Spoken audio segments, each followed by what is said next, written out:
वह ताकतवर, न्यायप्रिय और वीर था। उसकी दहाड़ से पूरा जंगल कांप उठता था। उसके राज में शांति थी। सब जानवर आराम से अपना जीवन जी रहे थे।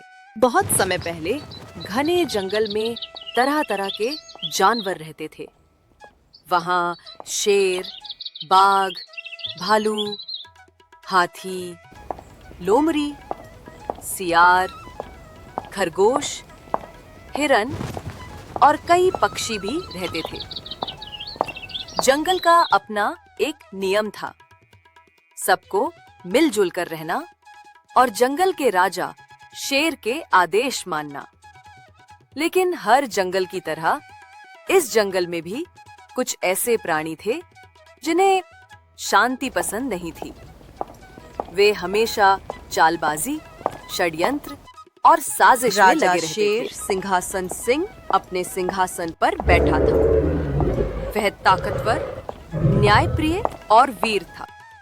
उसकी दहाड़ से पूरा जंगल कांप उठता था। उसके राज में शांति थी। सब जानवर आराम से अपना जीवन जी रहे थे। हाथी लकड़ियां उठाकर तालाब बनवा रहे थे। बंदर पेड़ों पर झूले डालकर खेल रहे थे। हिरन घास चर रहे थे और पक्षी अपने मीठे गीत गा रहे थे। लेकिन इस शांति से कुछ जानवर खुश नहीं थे। उनमें सबसे आगे था चालाक लोमड़ी, धूर्त लकड़बग्गा और ईर्ष्यालु सियार। एक दिन तीनों धूर्त जानवर तालाब के किनारे मिले। लोमड़ी बोली, ये शेर हर किसी को डरा कर रखता है। अगर ये राजा ना रहे तो हम जंगल पर राज कर सकते हैं। लकड़बग्गा बोला, सही कहा, शेर ताकतवर है, पर दिमाग तो हमारा ज्यादा चलता है। अगर हम साजिश करें तो उसे हटाया जा सकता है। सियार बोला, लेकिन शेर से सीधी लड़ाई करना मूर्खता होगी।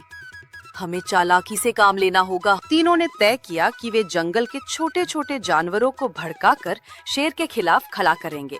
अगले दिन लोमड़ी खरगोशों और हिरनों के बीच पहुंची। वो बोली, क्या तुम जानते हो, शेर अब बूढ़ा हो गया है। वो जल्द ही किसी को मारकर अपना भोजन बनाएगा। हो सकता है अगला शिकार तुम ही हो। खरगोश और हिरन डर गए। उन्होंने आपस में चर्चा शुरू कर दी।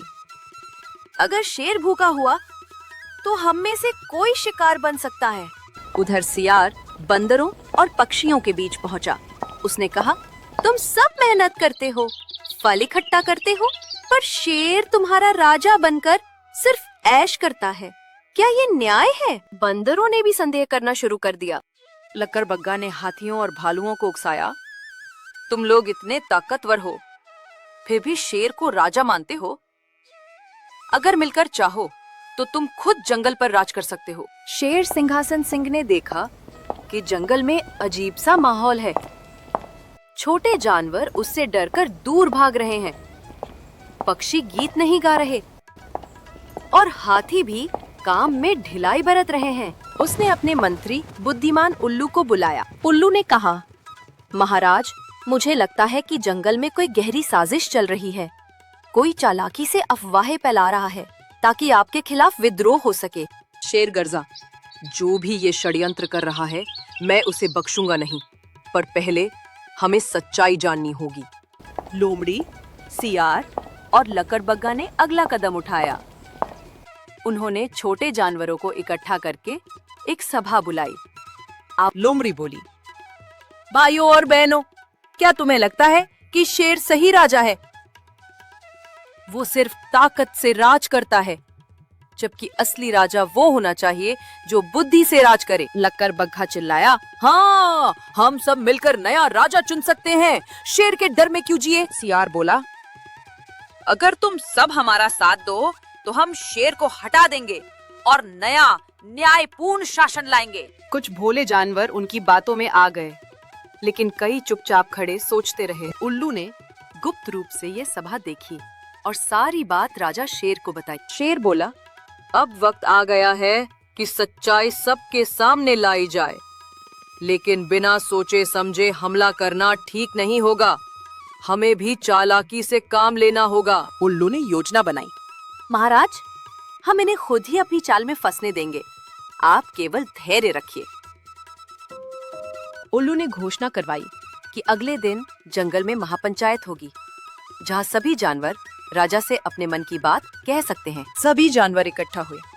शेर ऊंचे पत्थर पर बैठा था। सबसे पहले खरगोश बोला, महाराज, हमें डर है कि आप हमें कभी भी शिकार बना सकते हैं। फिर बंदर बोले, आप हमसे मेहनत करवाते हैं पर हमें उसका लाभ नहीं मिलता। हाथी भी बोले, हम इतने ताकतवर हैं, फिर भी हमें लगता है कि हमें बराबरी का सम्मान नहीं मिलता। शेर चुपचाप सुनता रहा। फिर बुद्धिमान उल्लू ने सबके सामने कहा, ये डर और असंतोष कहाँ से आया? किसी ने तुम सबके मन में ये बातें भरी हैं। लेकिन सच जानने के लिए हमें सबूत चाहिए।